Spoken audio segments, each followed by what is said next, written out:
Ladies and gentlemen, this program is for you, not your children. The subject is of vital importance to you as parents. This is the story of a vicious man. The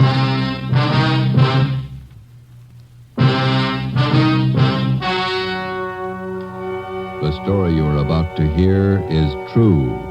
Only the names have been changed to protect the innocent. Fatima Cigarettes, best of all long cigarettes, brings you Dragnet.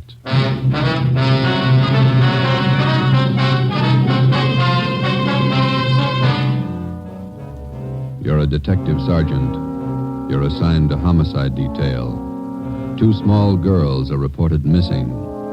Somewhere between their homes and a neighborhood grocery store, they dropped from sight. Your job, find them. If you want a long cigarette, smoke the best of all long cigarettes. Smoke Fatima. Fatima is the long cigarette which contains the finest Turkish and domestic tobaccos superbly blended to make Fatima extra mild. And that's why Fatima has a much different, much better flavor and aroma than any other long cigarette. That's why Fatima has more than doubled its smokers coast to coast. So, if you want a long cigarette, smoke the best of all long cigarettes. Smoke Fatima. Dragnet, the documented drama of an actual crime. For the next 30 minutes, in cooperation with the Los Angeles Police Department, you will travel step by step on the side of the law through an actual case from official police files. From beginning to end, from crime to punishment, Dragnet is the story of your police force in action.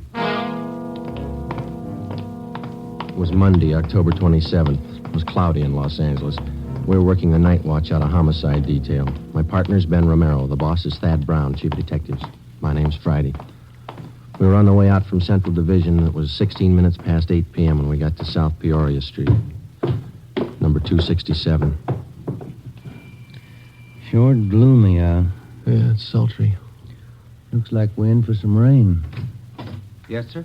Police officers. Is Lieutenant Barker here? Yes, you want to come in? Thank you. This is Sergeant Romero. I'm Sergeant Friday, Central Homicide. How are you? My name's Claude Jimmerson. Lieutenant Barker's in here, on the phone now. Hi, Captain. Yeah, I'll let you know. Yeah, Romero, Friday. How's it going, Lieutenant? Not good. You met Mr. Jimmerson? Oh, sure. Sit down, gentlemen. Would you like some coffee? I can have the No, wife make thanks. some. No, thank you. We didn't want to bother the girl's parents any more than we had to. Jimmerson here is one of the neighbors. He's been nice enough to let us use his phone. The kids disappeared about 4 this afternoon. Is that right? At 3:45. Got out a local broadcast on him. Here's a missing report. Thank you, Lieutenant. Thelma Griswold, age 11. Barbara Sperry, 7-year-old. You talked to both families. Yeah. About 3:30 this afternoon, Mrs. Griswold sent her daughter to the grocery store down on Sycamore Avenue. It's about 10 blocks from their home. The Sperry girl, a friend of hers, she went with her. Anybody at the store remember seeing him? According to the grocery clerk, they were there about 3:45. Mother gave the kids a note. They bought a loaf of white bread, a half pound of bacon, a dozen oranges. Yeah. That's right, Sergeant. I hope nothing's happened to the kids. We've been neighbors to the Griswolds for years. Sperry's, too. Did you notice if the little girls were going in the direction of their home? Yes, they were. The last time I saw them, they were about a block away, heading straight for home. Little Sperry girl had a dog with her. Champ, I think they call him. He's a collie. And he's missing, too. That's right, Joe. Not a trace of the kids or the dog. Juvenile officers from 77th Street have been checking the neighborhood for the past 3 hours. And are the girls in the habit of wandering off like this? Parents say no. It's the first time. Mm-hmm. Well, thanks very much, Mr. Jimmerson. Well, not at all, Sergeant. Sure you won't have a cup of coffee? No, thanks. We don't like to bother you, but we may have to check back with you later tonight. Routine questions. If I can help out in any way to find those girls, let me know. Yeah, we'll let you know, Jim. Thanks again. Nice fellow. Yeah, most of the neighbors we've talked to have been the same, anxious to help. Some of them are out with our juvenile officers now, trying to dig up a lead on the kids. You checked the movie theater and the playgrounds in the neighborhood. Everything, Joe. Those some of your men from juvenile, Lieutenant? Yeah, looks like it. Yeah, Schwartz and Preston. Lieutenant? Yeah, Preston, what you got? Found the kid's dog, the collie. Where? Just above Sanchez Drive, up in the hills. Hope it's no indication. How do you mean? Dog's dead. The collie dog was taken to a veterinarian on Jefferson Boulevard to be examined for cause of death. We put in a call to the office, and a special detail of men was assigned to aid in searching the area where the dog was discovered. We got out an all-points bulletin. The fathers of the missing girls and a dozen neighbors joined in the search. With the aid of flashlights, we started from the end of Sanchez Drive, and as best we could, we covered the ground for almost a full mile back into the Sunset Hills. 10:55 p.m. It started to thunder. The search went on. The hilly terrain and thick patches of scrub oak didn't make the job any easier. 11:15 p.m. It started to rain. Watch your step, Joe. The rocks are slippery. Yeah. I can't figure it. Not a sign. What do you think? I don't know. Wait a minute. Flash your light over here. No, here. See something? I thought I did. Yeah. Scrap of brown paper. Who's this coming? Sergeant, is that you? Oh, Jimmerson? Yeah, what's that you got? I found it right down there, just off the path. Paper sack. Look. Loaf of bread, a few oranges, a package of bacon. Where'd you find it? Right down there, Mr. Holmquist and me, we were heading back for the cars when I saw this bag lying to one side of the bush. We'll take it, Jimmerson. Thanks. Let's go, Ben. That means that Barbara and Thelma were up here today. You haven't mentioned that to either one of the girls' fathers. No, I haven't. Good. They're having a hard enough time as it is. Friday, Ben, see him for a minute? Yeah. Excuse us, Mr. Jimmerson. Certainly. Yeah? Schwartz and I checked with the vet who examined the dog. What'd he say? Says the dog was beaten to death.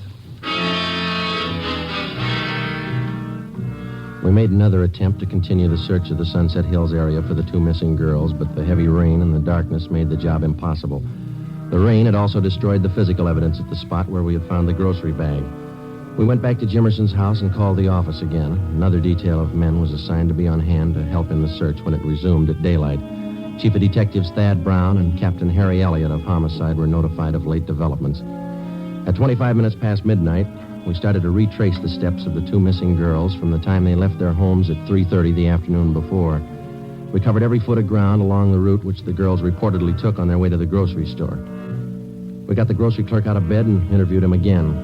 We talked with two elderly ladies in the neighborhood who said that they had seen the missing children between 3 and 4 p.m. the previous afternoon. They could add nothing to what Jimmerson had already told us. 3:30 a.m. It was still raining hard. We drove back to South Peoria Street and sat in the car. The lights were still burning in the homes of the missing youngsters, the Griswolds and the Sperrys. Jimmerson asked us in for coffee again. This time we accepted. We went in and sat around the kitchen table. Glenn Chandler and Stendhal from Homicide, Lieutenant Barker, Ben, and myself. Jimmerson's wife made the coffee. There wasn't much talking.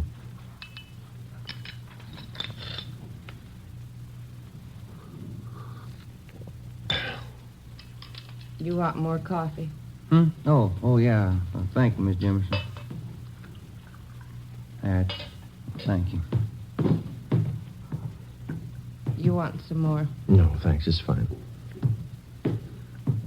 You want some more coffee? You got enough there? Sure, Lieutenant. Plenty. Go ahead. Fill the sugar bowl, will you, Amy? Empty. There isn't any more. You never do things right. I told you to get some at the store today. You told me? Yeah, that's all right, Jimmerson. Never use it anyway. Thanks. Never do anything right. All right, Amy, go to bed. She's a little upset. Not feeling too well.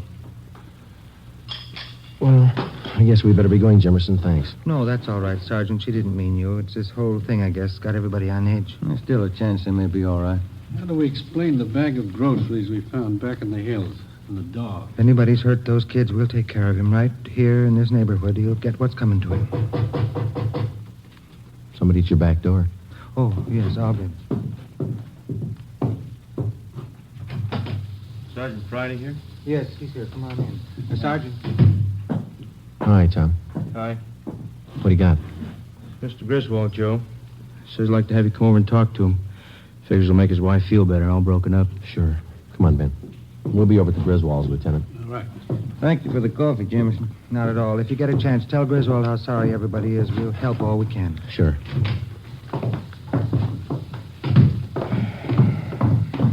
Bad night. Yeah. Did you check by the Sperry's house, Tom? Mm-hmm. Mother's trying to get a little sleep. Father's still sitting up. There he is, by the window. Yeah. This is the Griswold home. Go ahead, Tom. Yeah. They're going to ask questions. What are we going to tell them? I don't know. They could be all right. Kids do funny things sometimes. Maybe, but they don't murder their pet dog. Like a doctor, a lawyer, or an engineer, the police officer comes to realize that there's only so much that can be learned from his books. Time and experience make up the rest. The police manual contains no stock answers for the grieving wife who has just lost a husband in an auto accident. No firm but polite reply to the belligerent motorist handed a traffic tag. No words of reassurance for distraught parents of missing girls, ages 11 and 7. Whether it's trapping criminals or comforting parents, you find the right answer the hard way. There isn't any other way. We sat and talked with the Griswolds for a full hour. We didn't tell them about the dog or the bag of groceries. Until the fate of the two little girls was definitely decided, we figured giving them the information would serve no purpose except to add to their worries. 5 minutes past 5 a.m., almost a full hour until daylight. It was still raining. George, maybe the officers would like some breakfast before they leave. No, thank you kindly, Miss Griswold. We had some sandwiches about an hour ago. Sure I can't fix you something? It's no trouble. No, sir. Thanks anyway. Terrible night. Rain. Now, Helen, just a little while longer. We'll find the girls. It'll be daylight soon. Mrs. Griswold, some of your neighbors tell us that there were two strangers here in the neighborhood this afternoon. Yes, but that was earlier. Mrs. Nelson next door and I were talking about it. One was a gardener looking for work. The other one was selling books. What time were they around, ma'am? This book salesman was here about noon. The gardener about 2 o'clock. Mm-hmm. How is your daughter about strangers? Does she make friends easily? No, not at all. Thelma's very careful about that. She'd never go with a stranger, I'm sure of it. Why do you ask that question, Sergeant? Have you found out something? No, sir. No, we haven't. It's just a routine check, that's all. Can't understand it. And girls. Out in all this rain, something must have happened. I know. Now, Helen, you've been doing fine. Don't let down now. Joe, Chief Brown's car just pulled up outside. Thanks, Tom. Ben? Yeah.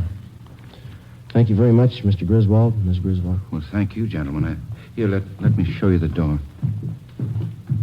We'll meet at the end of Sanchez Drive, Mr. Griswold, about 6 a.m. It should be light enough by then. Oh, all right. Oh, Sergeant, there is a chance, isn't there? The girls are all right. There's a good chance. You try not to worry. Come on, Ben. Preston.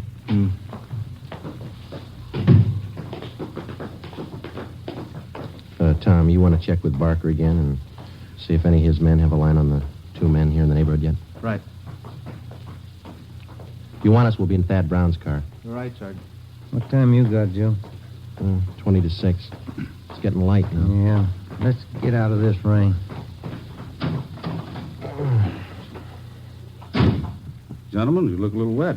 I could stand a dry pair of shoes. Still no trace of the kids? You heard about the dog and the bag of groceries. Yeah. Nothing else since then? No. It'll be light in a couple of minutes, and we can start searching the hills again. I ordered up another detail of men to help. They're parked up on Sanchez Drive. Captain Elliott's with them. Good. We can use all the help we can get. That's rough terrain. There's a lot of ground to cover up there. Guess you talked to everybody in the neighborhood. Yeah, parents, too. They help you much? Well, they told us there were two strangers in the neighborhood before the girls disappeared. We're having them checked out. Yeah. Griswold thinks the kids would be safe on that count. Says his daughter's afraid of strangers, never goes near them. Mm-hmm. How much area did you cover in the hills last night? About a full mile, would you say, Ben? Starting from Sanchez Drive, straight back into the brush. It wasn't too thorough. Not enough men, not enough light. Yeah, you got plenty of both right now. 10 minutes past 6 a.m., Tuesday, October 28th. The search of the Sunset Hills area was resumed. 150 officers spread out over a 2-square-mile area with orders to probe every foot of ground. With them were almost 50 volunteers from the neighborhood. The rain settled to a cold, steady downpour. The mud was ankle-deep. 8:30 a.m., no sign of the missing youngsters. 10:30, still no sign. The search went on. The neighborhood restaurant owner sent out 5-gallon jugs of hot coffee for members of the searching party. After 6 continuous hours combing the hill, still no results. Chief Brown, Ben, and I went to the car for a cup of coffee and a cigarette. It's got me beat. Those kids wandered off. They had to come in this direction. Well, they couldn't have headed toward town. Somebody would have noticed them, sure. Yeah. No leads at all on that APB you sent out? 2. They both fizzled. The youngsters up in those hills someplace. Gotta be. Are you two ready? Yeah, let's go. Sure doesn't figure. 2 square miles. We've been over it twice. Go over it again. Find them. Thelma Griswold, age 11. Barbara Sperry, age 7. Tuesday, October 28th, 2 p.m. They were still missing. Another detail of men from Metropolitan Division were dispatched to aid in the hunt. The daily newspapers played the story across the front page. Wire services bulletined the news across the country. Radio newscasters covered the story at the scene. On South Peoria Street, the 2 mothers sat in their homes and waited. The search went on. It stopped raining. Did you cover that patch of underbrush over there, Joe? Yeah, watch it. Yeah. I'm tired. Oh, yeah. Let's swing up this way. Right. Anything? No, nothing. All right, come on. Almost 2:30. Yeah. Too much coffee, sour stomach. Me too. You got a cigarette? I'm out. Oh, here. Thanks. Riley! Romero! Come on down! Rustin, what do you got? What is it? They found him! They found the kid! Come on. Watch it, Ben. Bad spot here. Yeah, it's slippery.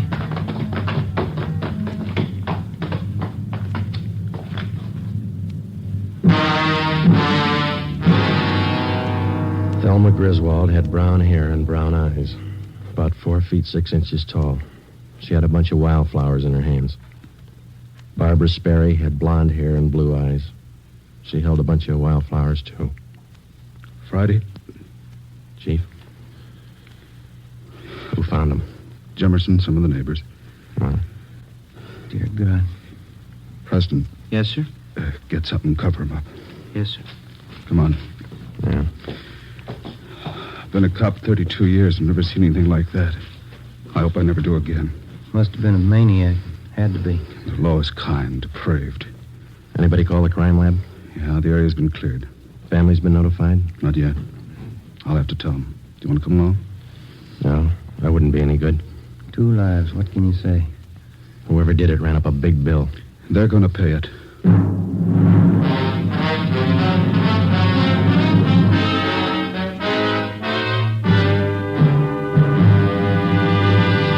You are listening to Dragnet, authentic stories of your police force in action. Now listen to these authentic reports about Fatima cigarettes. Sales reports show that Fatima has more than doubled its smokers from coast to coast. Smokers' reports give the actual reason for this astonishing gain. Hear what Mr. W.B. Williams of New York has to say about Fatima. I like its even mildness, no irritation. There's something about the taste of Fatima that doesn't seem to be in any other cigarette. In the words of Miss Marie Blacker of Chicago, my friends are switching to Fatima, too. It's much the best of long cigarettes. Listen to this statement by Miss Cecilia Marr of Los Angeles. I like Fatima best. It's so mild and has a wonderful flavor. Yes, from all reports, Fatima is the best of all long cigarettes. Enjoy extra mild Fatima yourself. It's wise to smoke extra mild Fatima.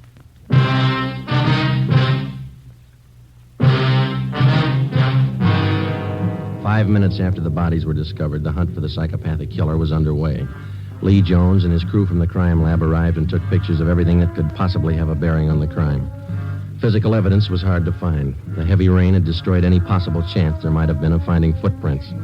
When the crew from the crime lab was finished, the coroner arrived and took the bodies to the county morgue for autopsy.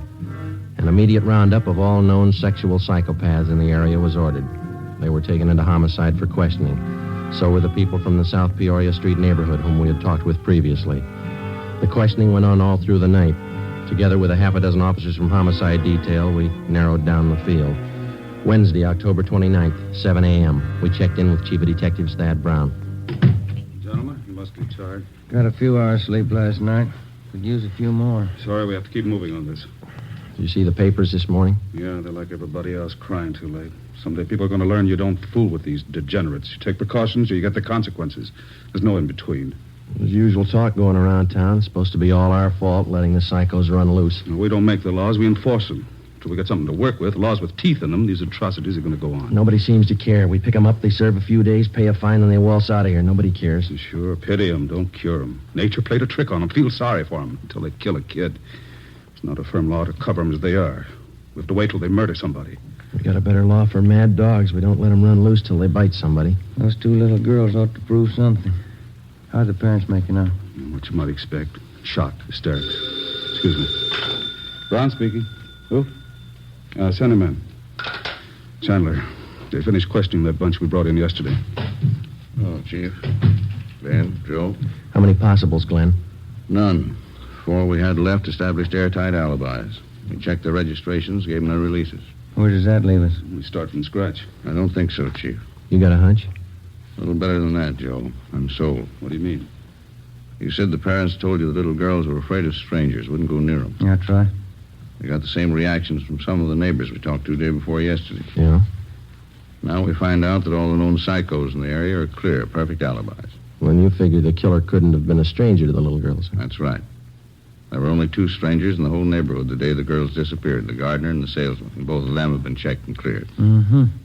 As far as we know, the little girls wouldn't have gone that far up in the hills alone of their own accord, and they wouldn't have gone with a stranger. They had to be lured there and by someone they knew. Any ideas? Could have been one of the neighbors. No, we checked every possible out there, Glenn. We questioned them a half a dozen times. So have I. There's one that might fit. Who's that? Claude Jimmerson.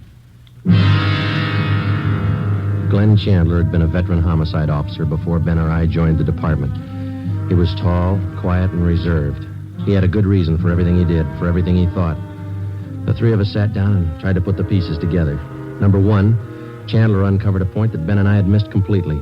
Jimmerson and his wife were not close friends of either the Sperry family or the Griswolds. For a near stranger, he showed an extraordinary interest in the welfare of the children after they disappeared. Number 2, Ben and I discovered that Jimmerson's wife had an 8-year-old boy by a previous marriage. The child did not live with them. Mrs. Jimmerson told Chandler that her husband had been cruel to the boy. She refused to elaborate. Number 3, Jimmerson was the last person to see the children alive. Number 4, the bodies of the children had been well hidden in the underbrush. Jimmerson found them. Number 5, Jimmerson had bent over backwards to make friends with the investigating officers right from the start.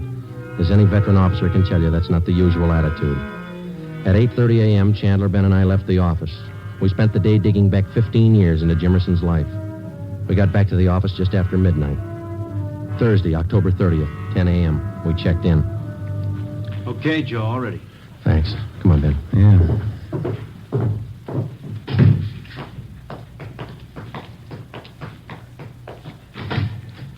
Morning, Mr. Jimmerson.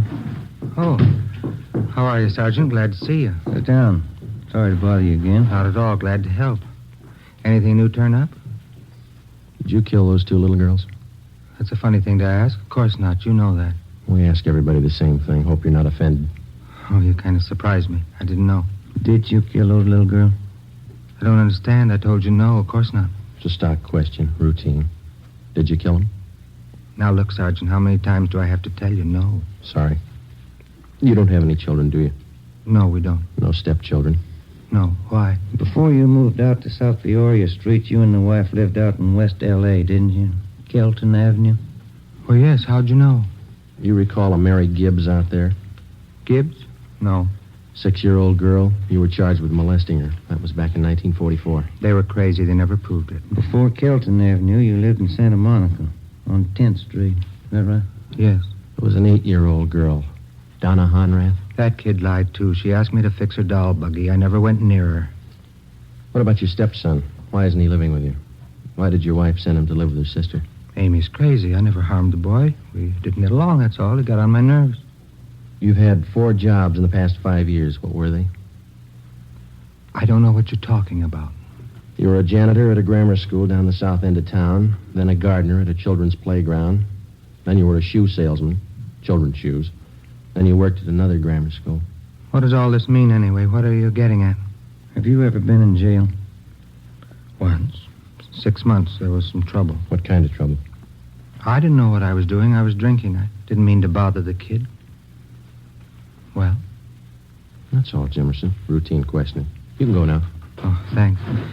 I hope you haven't got the wrong idea about me. I like children, that's all. Sure. Thanks for coming in. Not at all, Sergeant. Thing I can do to help. Well, goodbye. Say, Jimmerson, I almost forgot. There is one thing. Oh? Since you're the one who found the little girls, we'll have to have you identify the bodies. It won't take long. Morgue's just across the street, up the block. Well, I'd like to help you, but I got an appointment. All you have to do is look at them. Won't take you long. Come on, let's go. I'd like to help, Sergeant, but I don't take these things well. I get sick. We'll make it fast. Out this way.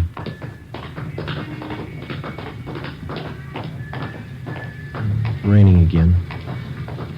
I'm sorry, Sergeant. I don't think I better go. Just identify them, that's all. Won't take a minute. Maybe if we had a drink before we went in. You can have one after. And watch it. There's heavy traffic. Yeah, lights change. We'll have to wait. I need a drink. I can't go in that place without a drink. You'll be all right. Okay, let's go. Morgue's up this way. I can't look at him. I get sick. Don't make me. Nothing to it. You'll see. Here we are. We went down the driveway. It's a shortcut.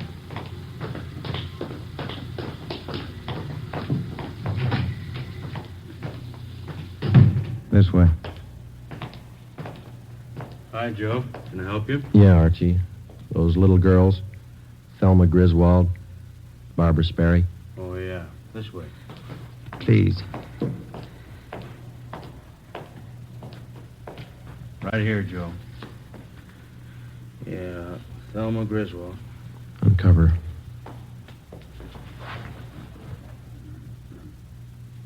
Jimmerson? Yeah. Thelma.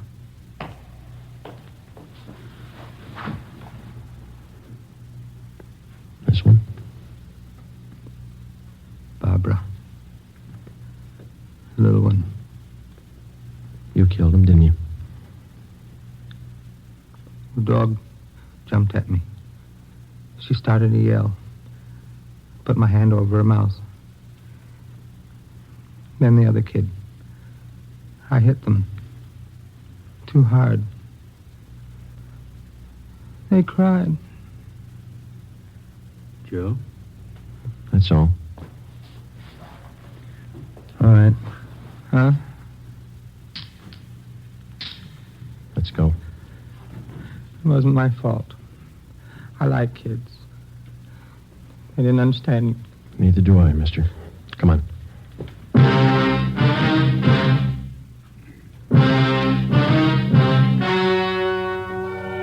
The story you have just heard was true. Only the names were changed to protect the innocent. On March 18th, trial was held in Superior Court, Department 87, City and County of Los Angeles, State of California. In a moment, the results of that trial. It's amazing how many long cigarette smokers are changing to Fatima. Here's the actual report. From coast to coast, Fatima has more than doubled its smokers. Yes, more and more smokers every day are discovering that Fatima is the best of all long cigarettes. Smokers find Fatima has a much different, much better flavor and aroma than any other long cigarette. They find that Fatima is extra mild because it's the long cigarette which contains the finest Turkish and domestic tobaccos superbly blended to make it extra mild. Enjoy extra mild Fatima yourself. Best of all long cigarettes.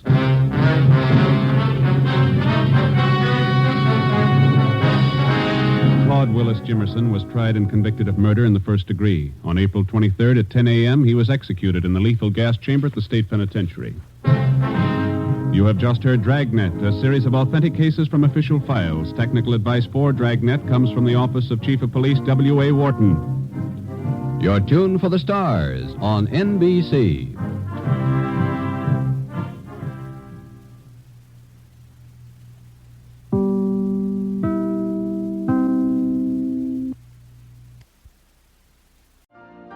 You've been listening to the OTR Gold Network. Find more classic radio at otrgold.com.